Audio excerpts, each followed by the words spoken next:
He's definitely a typical 4-year-old boy. He loves his cars, loves his dinos, loves playing outside, loves his little sister. He's a great big brother. When he started preschool, he came home first week with sickness. A couple weeks later, came home with an ear infection. This kept happening. It was bronchitis, pneumonia, you name it. Oakley, our daughter, was born in November, so we pulled him out of school about 2 weeks before she was born. And 2 weeks later, he got sick again. Got a chest x-ray and found that it was pneumonia again. He said, go ahead and go to the children's urgent care. I met Dr. Wabe that morning, did an overall exam on him, and finally he said he's not coming positive for any viruses.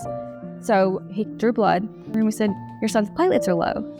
I said, well, what does that mean? He said, it can mean a lot of things. It could either be an immune deficiency disorder, or it could be leukemia.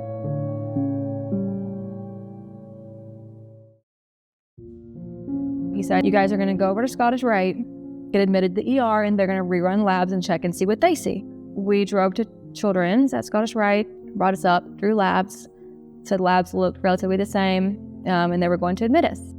We got off the elevator, and the first thing he saw was AFLAC, Children's Cancer and Blood Disorder Center. I think that's when it really hit us. Yeah. We actually got on the floor, and it was real. You'd think it's never gonna happen to you. We got that definitive diagnosis on Sunday.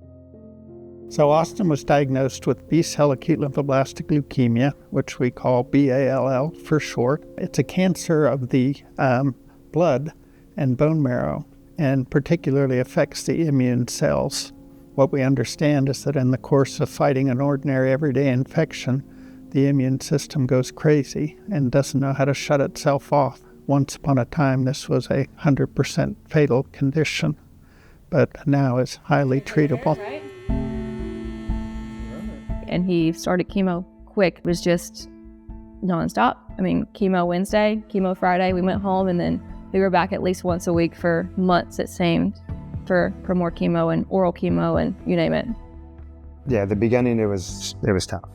He had neuropathy from the steroids, so he had a lot of issues walking.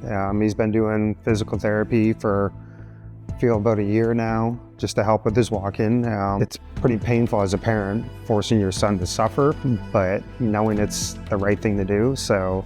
When he finally made it to the top of the stairs one day without having to be carried part way, and that's when we realized, I mean, there's something different about this kid. He's motivated, he's determined. He's impressive.